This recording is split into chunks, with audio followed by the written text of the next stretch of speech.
Hello student, आप सभी का हमारे YouTube channel maths with Neha Soni में स्वागत है।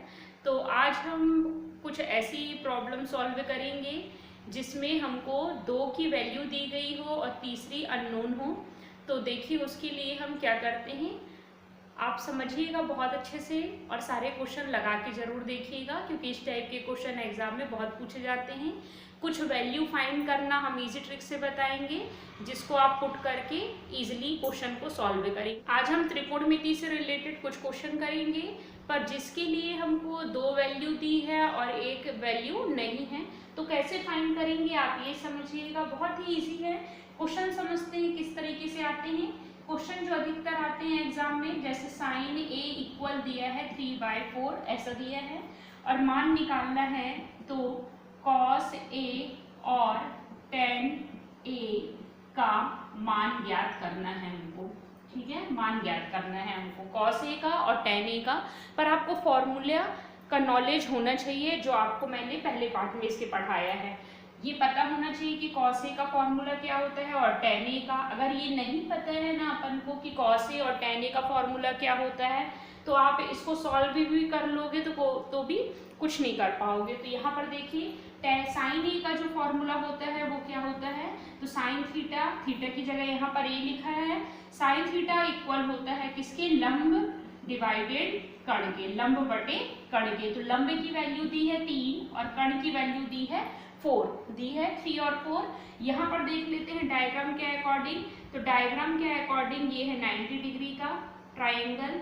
यहाँ पर जो वैल्यू दी है, ये लंब जो दिया है वो क्या दिया है 3, और यहाँ पर कर्ण जो दिया है 4, इसकी वैल्यू हमको नहीं पता है, यानी आधार यहाँ पर नहीं दिया है। तो निकाल लें आधार।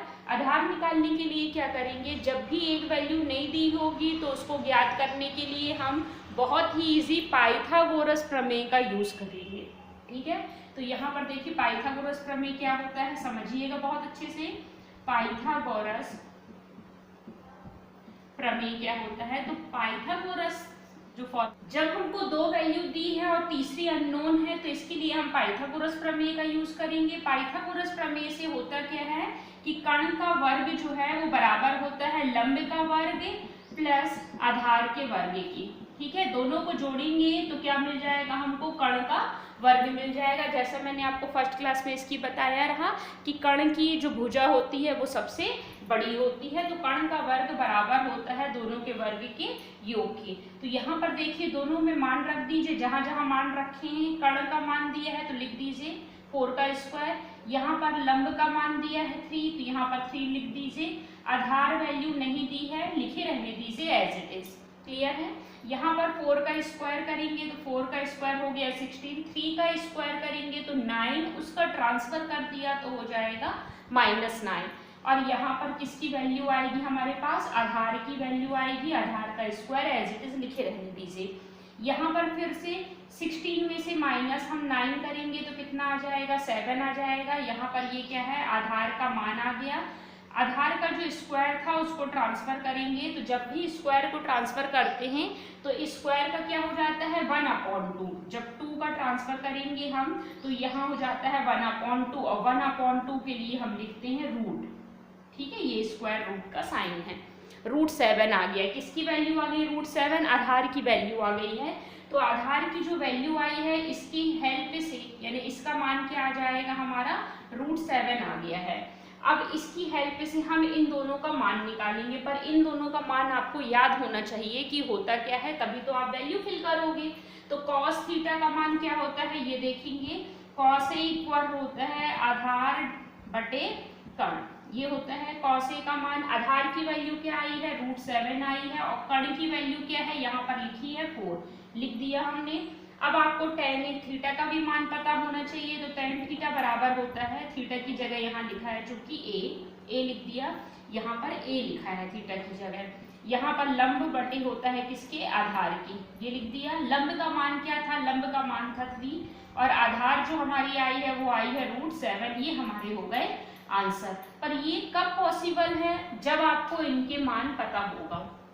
जब आपको पता होगा कि कॉस थीटा का और टेन थीटा का मान क्या होता है, अगर आपको सेक थीटा का मान दे तो क्या करोगे, इसी में मैं समझा देती हूँ। सपोज होता है यहाँ सेक थीटा और यहाँ होता है क्या कॉट थीटा, तो कैसे मान निकालते हैं, अगर सेक थीटा का मान बोलता तो इसको हम पलटा देते, हम अलग से नहीं निकालने बैठेंगे, कॉस थीटा का दिमाग में रखे और इसको हम पलटा दिए तो 4 क्या हो जाएगा √7, क्योंकि कर्ण बटे क्या होता है आधार होता है सेक थीटा। यहाँ कॉट थीटा का मान अगर बोलेगा तो क्या करेंगे हम √7/3 कर देंगे, ठीक है। तो यहाँ पर ये वैल्यू इस तरीके से निकाली जाती है पाइथागोरस प्रमेय से, ये आपको अच्छे से याद रखना है क्योंकि ये आपके लिए मोस्ट इम्पॉर्टेंट है एग्जाम के पॉइंट व्यू से। तो इसी प्रकार हम देखिए कुछ एंगल आपको याद कराने हैं क्योंकि उसके भी क्वेश्चन बहुत आते हैं त्रिकोणमिति से, तो कुछ एंगल आप याद रखिए।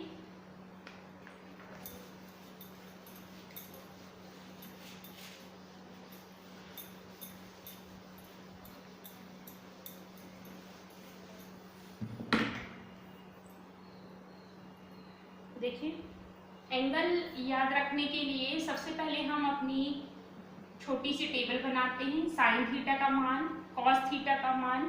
आपको कुछ नहीं करना, दो के मान याद रखना है, एक कॉस थीटा और दूसरा sine theta. Sine theta cos theta का मान अगर याद होगा तो सारी वैल्यू आप इजीली कर पाओगे। तो यहाँ पर देखिए क्या हो जाएगा 0 डिग्री, 30 डिग्री, 45 डिग्री, 60 डिग्री और 90 डिग्री। समझिएगा बहुत अच्छे से। 0 डिग्री में साइन थीटा होता है 0 और 30 में होता है 1/2, 1/2 ऐसे लिख देते हैं, और 45 में होता है 1/√2 होता है, 60 में होता है √3/2 होता है और 90 में होता है 1। बहुत ही इजी है, जैसे हम लोग को रट जाता है, आप भी करते करते सीख सकते हो, पर प्रैक्टिस की जरूरत है। आप कॉपी में करके देखिए, बार बार बनने लगेगा। यहाँ कॉस थीटा का मान क्या होगा, जब भी एग्जाम में इस तरीके का आता है तो माइंड में आप टेबल को सेट करिएगा कि किस में वैल्यू कितनी होती है और तुरंत रख दीजिएगा, आंसर आ जाएगा। कॉस थीटा के लिए आप कुछ नहीं, पीछे से लिखते जाइए, पीछे से, यानी 90 यहाँ पर 1 है तो यहाँ पर कॉस 0 का मान होता है 1, पीछे से लिखते जाइए। यहाँ पर होता है √3/2, इसका 45 में सेम वैल्यू होती है। कभी भी आपको पूछा जाए कि किस एंगल में दोनों की वैल्यू सेम होती है तो कॉस 45 और साइन 45 की वैल्यू सेम होती है, ठीक है। यहाँ पर 30 का 60 में आ जाएगा और यहाँ आ जाएगा 0, इतना याद हो चुका होगा। अब tan थीटा याद है, याद करते जाइए। यहाँ पर देखिए tan थीटा के लिए अभी हमने बताया साइन थीटा डिवाइडेड क्या होता है कॉस थीटा, इसका फॉर्मूला होता है tan थीटा का। यहाँ पर 0 का डिवाइड किसी भी नंबर से करते हैं हमेशा आता है 0। अब 1/2 का डिवाइड करेंगे तो डिवाइड करेंगे, डिवाइड जब मल्टीप्लाई में होता है तो क्या हो जाता है व्युत्क्रम हो जाता है, 2 हो जाएगा √3, ये कट गया तो 1/√3 हो जाएगा। ये देखिए मैं निकाल के भी बता रही हूँ, आप देखते जाइए अच्छे से, 1/√3 आ गया। क्लियर है। 45 के लिए क्या करोगे, इसका डिवाइड इससे करोगे, सेम वैल्यू है 1 हो जाएगा। 60 के लिए क्या करोगे, फिर से डिवाइड करना सीखिए, √3/2 डिवाइड जब मल्टीप्लाई होता है तो संख्याएं पलट जाती हैं, ये कट गया, यानी √3/1 आ गया। 1 लिखना जरूरी नहीं है, हम कहाँ भी लिखेंगे √3, ठीक है। अब 1 का डिवाइड जब 0 से होता है तो वैल्यू होती है इनफाइनाइट, पर 0 का डिवाइड जब होता है किसी भी नंबर से तो आंसर आता है 0, पर नीचे अगर 0 लिखा है डिवाइड में तो वैल्यू क्या हो जाती है इनफाइनाइट हो जाती है, ठीक है। अब इस टेबल से हम सारी वैल्यू निकाल सकते हैं। फॉर एग्जांपल हम जब कॉसेक थीटा की निकालेंगे तो कैसे निकालेंगे, जब हम कॉसेक थीटा का मान निकालते हैं तो इसको डिवाइड करते जाइए, क्यों, क्योंकि कॉसेक थीटा का मान होता है 1/sin थीटा होता है, तो इसको पलटते जाइए, सारी वैल्यू पलटते जाइए। तो 0 को पलटेंगे तो 0 को पलटेंगे तो 0, 1/2 को पलटेंगे 2 आ जाएगा, 1/√2 को पलटेंगे √2 आ जाएगा, √3/2 को पलटेंगे 2 डिवाइडेड √3 हो जाएगा, 1 को पलटेंगे तो यहाँ आ जाएगा 1। क्लियर। यहाँ पर देखिए कॉस थीटा को पलटेंगे तो क्या आ जाएगा, कॉस थीटा 1/cos थीटा होता है सेक थीटा, तो सेक थीटा का मान निकालने के लिए इसको आप पलटिए तो 1 हो गया। √3/2 को जब हम पलटेंगे तो 2 डिवाइडेड हो जाएगा √3, यहाँ पर इसको √2 हो जाएगा, यहाँ पर इसको पलटिए 2 हो जाएगा। 0 का 0 हो गया। क्लियर हो गया। यहाँ पर tan किसके लिए होता है, कॉट के लिए। कॉट थीटा बराबर होता है 1/tan थीटा। ये बहुत ही इंपॉर्टेंट है क्योंकि मोस्टली क्वेश्चन में इसी तरीके के क्वेश्चन रहते हैं, कॉट थीटा tan थीटा वाले। तो यहाँ पर 0 को पलटे 0 आ गया, 1/√3 को पलटे √3 आ गया, 1 को पलटेंगे 1 आ जाएगा, √3 को पलटेंगे, अभी इसके नीचे कुछ नहीं है, इसका मतलब यहाँ पर क्या है 1, तो जब पलटेंगे तो 1/√3 हो जाएगा। इनफाइनाइट का क्या हो जाएगा, इनफाइनाइट। ये वैल्यू आपको याद होनी चाहिए सभी को, जिसको भी सीखना है त्रिकोणमिति, नहीं तो इसके बिना त्रिकोणमिति अधूरी। जब तक आपको इसका नॉलेज नहीं होगा आप वैल्यू फिल नहीं कर पाओगे। मैथ्स में कुछ चीज़ें आपको याद रखनी होती है, ये आप केवल अच्छे से याद रखिएगा। ज्ञात कीजिए, मान ज्ञात करना है पर आपको फॉर्मूला याद होना चाहिए। तो देखिए मान ज्ञात करना है किसका, 2tan स्क्वायर 45 डिग्री दिया है प्लस cos स्क्वायर 30 डिग्री दिए है और यहाँ पर माइनस sin स्क्वायर दिया है 60 डिग्री। इसका मान ज्ञात करना है। तो हम जानते हैं किसकी वैल्यू क्या होती है, देख लें। वी नो दैट, हम जानते हैं किसके किसके मान जानते हैं, आप ये लिखिए। tan 45 का मान आप जानते हो, 45 डिग्री का मान क्या होता है, 1 होता है। यहाँ पर हम cos 30 डिग्री का मान जानते हैं, cos 30 का वही मान होता है जो sin 60 का होता है। तो sin 60 का होता है क्या, 1/√3। इसका हो जाएगा, सॉरी, sin 60 का मान होता है √3/2, तो यहाँ पर cos 30 का मान हो जाएगा √3/2। ये हो गया। अब यहाँ पर sin 60 का मान, तो sin 60 का मान वही होता है जो cos 30 का होता है, √3/2। लिख दिया। सारी वैल्यू को आप फिल कर दीजिए क्योंकि मान ज्ञात करना है 2। यहाँ पर इसका स्क्वायर से मतलब क्या है, थोड़ा सा समझिए। जब भी आपको tan स्क्वायर थीटा लिखे या ऐसा लिखे tan थीटा का होल स्क्वायर लिखे, सेम बात है ये, इसमें कुछ भी अंतर नहीं है। ठीक है, तो हम जब भी लिखेंगे एंगल में वैल्यू, जैसे tan 45 का मान क्या है, 1 है, 1 है, तो 1 का स्क्वायर चढ़ाएंगे हम। लिख दिया। जो भी एंगल होगा उसका क्या कर देंगे, स्क्वायर कर देंगे। यहाँ पर प्लस एज इट इज लिखा, cos 30 का मान लिखा क्या है, ये √3/2, और इसका क्या कर दिया, होल स्क्वायर। माइनस लिख दिया। sin 60 का मान क्या है, √3/2, और इसका क्या कर दिया हमने, स्क्वायर कर दिया। इतना समझ में आ गया होगा। स्क्वायर करना सीखिए। 2 लिख दिया, 1 का मल्टीप्लाई करेंगे 2 में 2 ही आएगा। यहाँ पर √3 का 2 टाइम लिखेंगे। √3 को जब हम 2 टाइम लिखेंगे तो आप जानते हैं क्या होता है, अगर हम ऐसा लिखते हैं 2 टाइम तो 1/2 लिख सकते हैं रूट को, और मल्टीप्लाई में है 2, 2 से 2 ब्रेक हो गया। क्लियर है। तो √3 को जब हम 2 टाइम लिखेंगे तो रूट से रूट क्लियर, यहाँ आ जाएगा 3। ठीक, 2 2 जा क्या हो जाएगा, 4 हो जाएगा। माइनस √3 को 2 टाइम लिखेंगे 3 आ जाएगा, 2 2 जा हो जाएगा 4, ये इससे क्या हो जाएगा, ब्रेक, और आंसर हमारा आ जाएगा 2। इस तरीके के क्वेश्चन हैं, बहुत ही इजी है करना, पर खेल है पूरा फॉर्मूले का। आपको फॉर्मूले का पूरा नॉलेज होना चाहिए तो आप कर सकते हो। थोड़ा सा टफ लेवल के भी क्वेश्चन आते हैं, पर आपको फॉर्मूले जब बनेंगे तो आप कितने भी टफ होंगे आप कर सकते हो। देखिए एक क्वेश्चन आया है एग्जाम में, वो मैं करके बता रही हूँ।